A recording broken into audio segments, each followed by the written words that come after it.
Welcome back, and we're going to cover now the last major subject that we need to cover for the CLA 395 course for chapters 1 through 20 of the Harris-Platzner textbook. We will spend a little time in the next session on chapter 21. I'll give a few examples of the legacy of Greek mythology, and we'll discuss your last assignment before the final exam, which is the video of choice assignment. But as far as hardcore instruction for Greek and Roman mythology, this is in fact the concluding video. So you have come a long way through this course and are about to arrive at a very important threshold in your instruction of Greek and Roman mythology. So please make sure that you already have open on Sakai that session on chapter 20, which includes Ovid, but also the outline for Roman Empire, as we discuss Roman imperial history. You should have that open so you can follow along with it as I cover some of the highlights of that here in this video. Okay, so some of this information also was provided to you in the previous videos back with chapter 18, so I won't try not to repeat too much of that, but I want to bring together what's important to know about the Roman Empire as it relates to Ovid, and also looking back to some degree as it relates to Virgil. Okay, so I have made some references to Emperor Augustus in our previous videos, and now it's important to understand how the Roman Empire really came into existence under the tutelage of the new Emperor Augustus. So as you well know, Augustus was not originally named Augustus, and in fact that wasn't actually his real name. That was his title that was given to him by the Senate in 27 BC. His actual name is Octavian, and that even this is not, curiously, is not his original name. His original name was actually Octavius.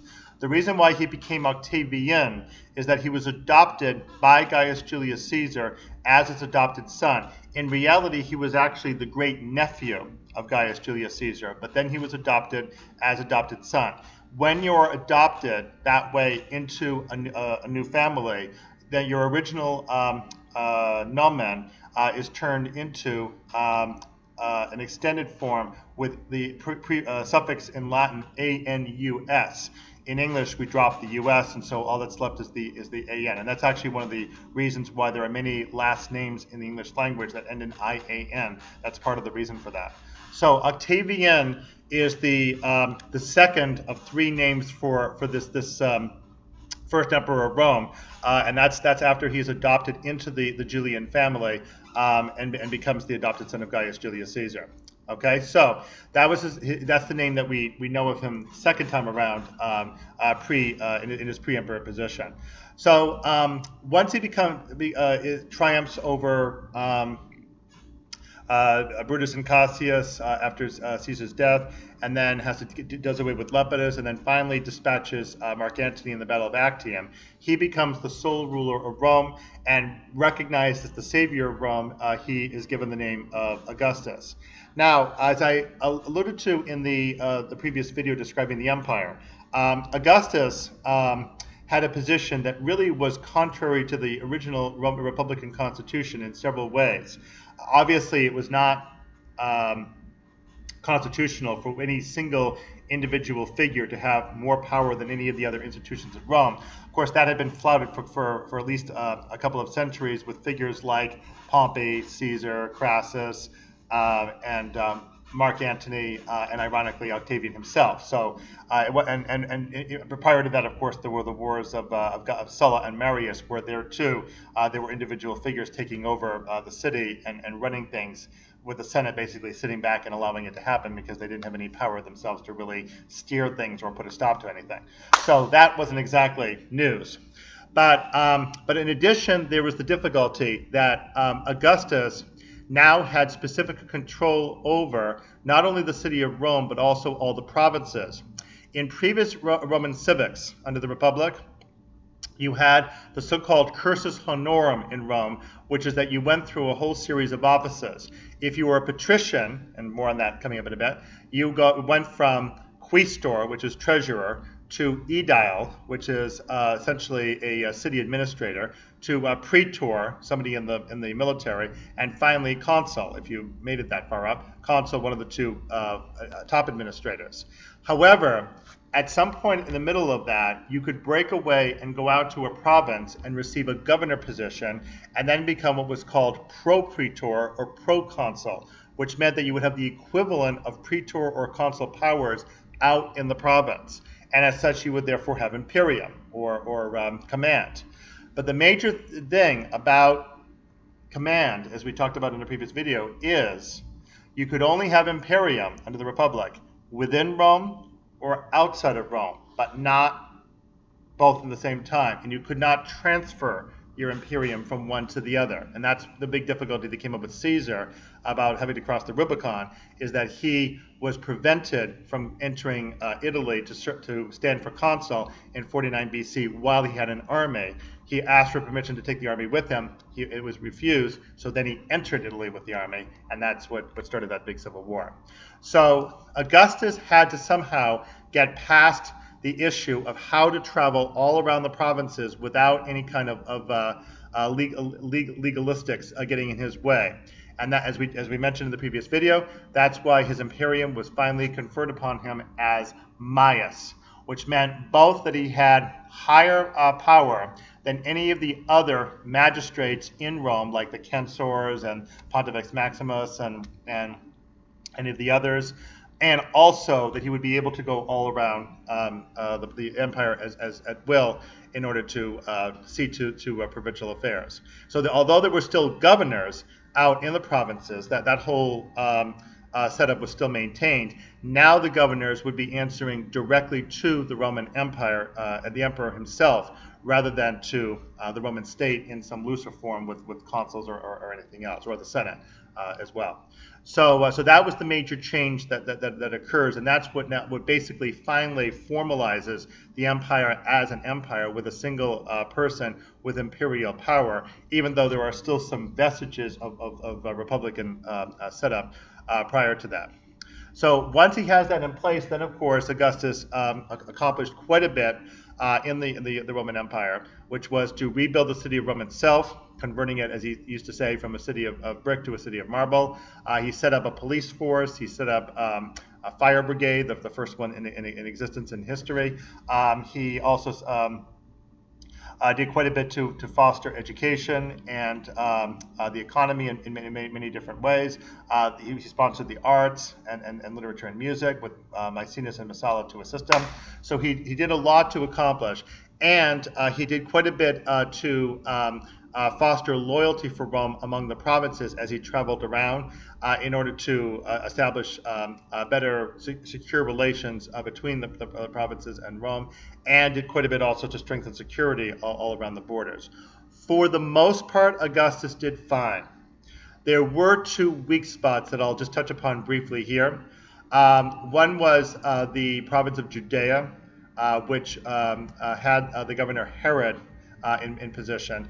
That relationship between the Jewish population and the Romans did not work out well. The Romans did appear to have attempted to be forbearing with the Jews as much as possible, but relations got in different incidents got strained in many different ways, and eventually broke down completely in a few decades after Augustus's principate.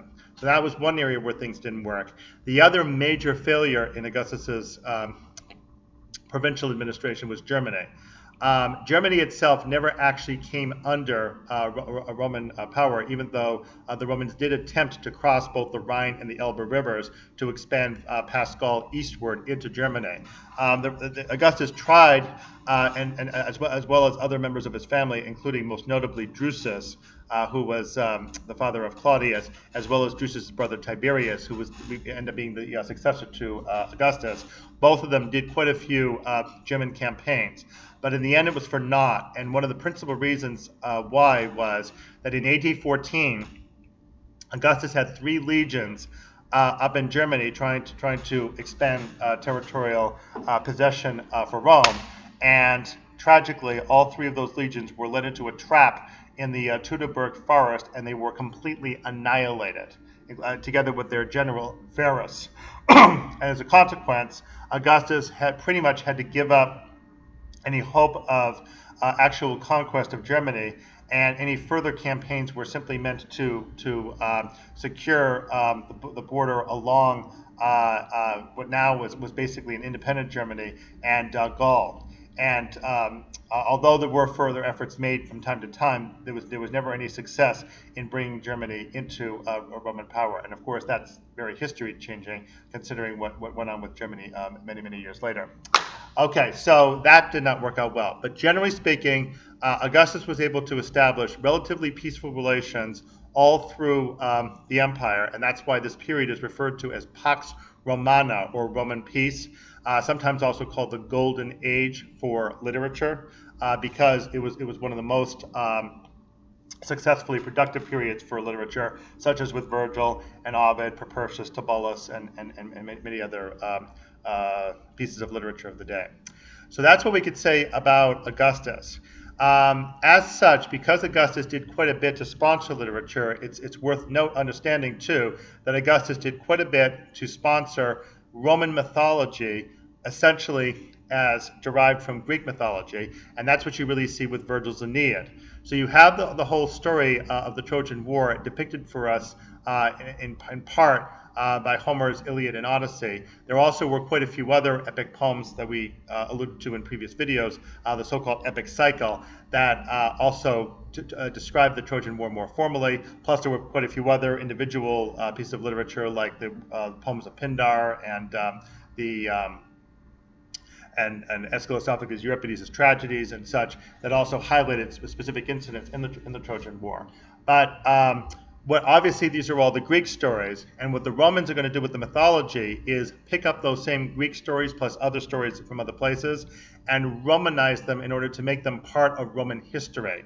So Roman mythology is still about the gods and heroes the way you think of it with the Greeks, but also is quite a bit about the Roman foundation, especially with the definition of the Roman hero as we see with a figure like Aeneas. And when you think a lot about the historic figures in Rome, like for instance Cato the Elder, the one who was well known for saying Carthago delenda est, Carthage must be destroyed. Effectively, the Romans almost mythologize many of their important figures in their own history, like Cato, in the sense that what the Romans really are more concerned about is not so much what the gods are going to do in general that the Romans have to be subordinate to, but rather how the Romans can continue to worship the gods, but how the relations between the Romans and gods become beneficial for the furtherance of the Roman power, including the Republic and eventually the Empire. The gods are still up there. They still need to be worshipped. They still are of note, but they pretty much stay up there now and they take care of their own affairs. They're no longer as concerned about intervening directly in human affairs anymore. And so they exist up there. The Romans do worship them. They do describe them. They talk about them. But it's much more pragmatic now about how relations with the gods are turned around to become for the benefit of the Roman state. And so that emphasis on Romanitas, on Romanness, is the major change that we see in Roman mythology from its Greek origin.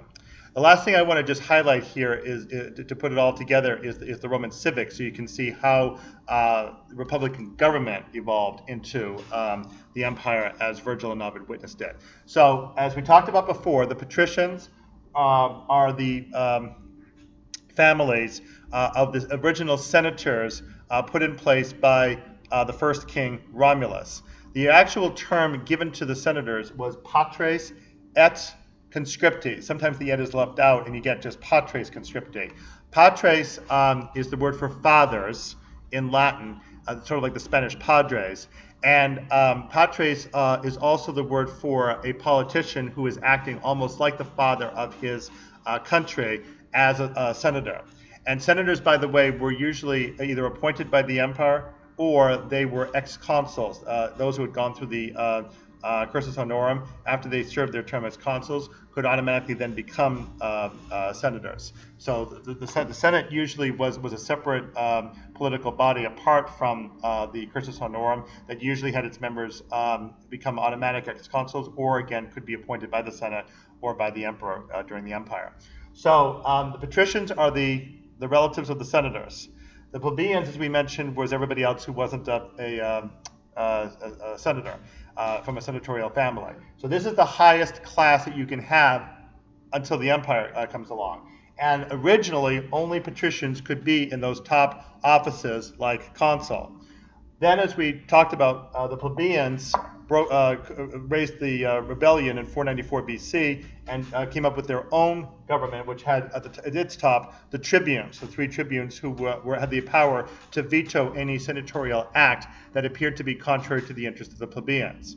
So you now end up with patricians and plebeians, and historically and statistically, there never was any good solution found for the strife between patricians and plebeians. Even though the Romans tried different ways to help out plebeians as much as they were willing, it just never really got established. The further difficulty, too, also was that as the Romans expanded militarily, they got hold of all this land, as we talked about with the Carthaginian Wars, the Punic Wars, then later the expansion into Macedonia and Greece. The Romans also expanded north up into Gaul. They expanded west into Spain. They picked up what's now Spain and Portugal. They established North Africa. Once they got Carthage established, it took a long time and it was very difficult, but they did that too. They went eastward. After they got Greece, they went further and incorporated Judea. They went up north around the Black Sea area. They got Parthia up there. They went down even over to Syria and down into Saudi Arabia, and they got Egypt. So all of that, in a quick summary, was all under Roman control. Now, as they kept expanding, they kept getting public land. There was a law saying that there was a limit on how much public land any individual owner could get, but it got flouted.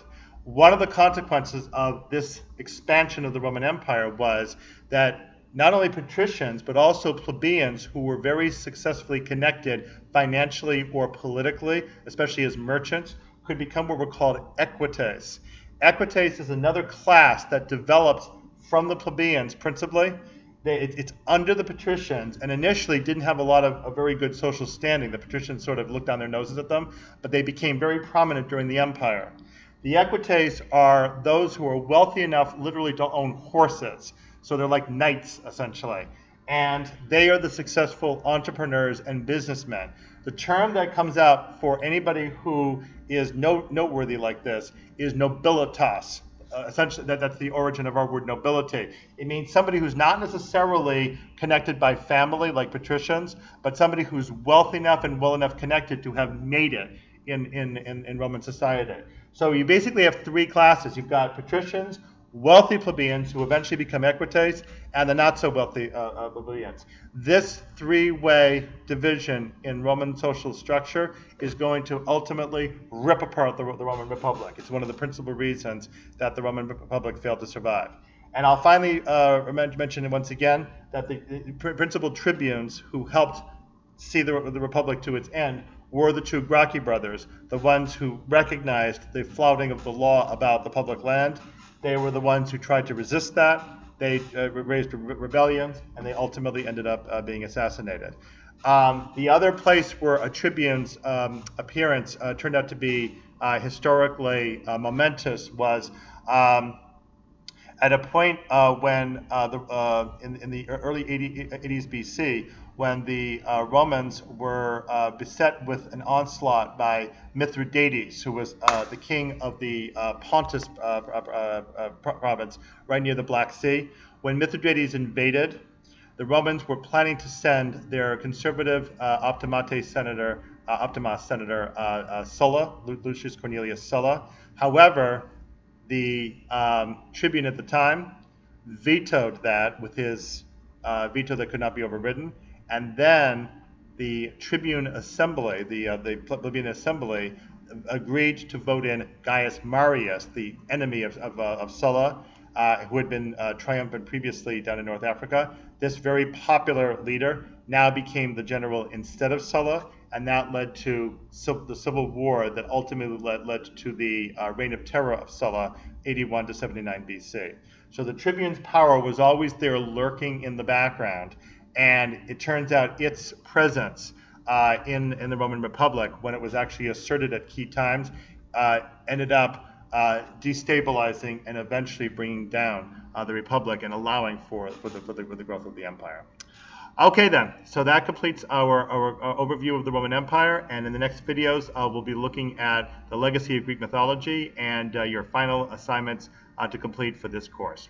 And we'll see you next video.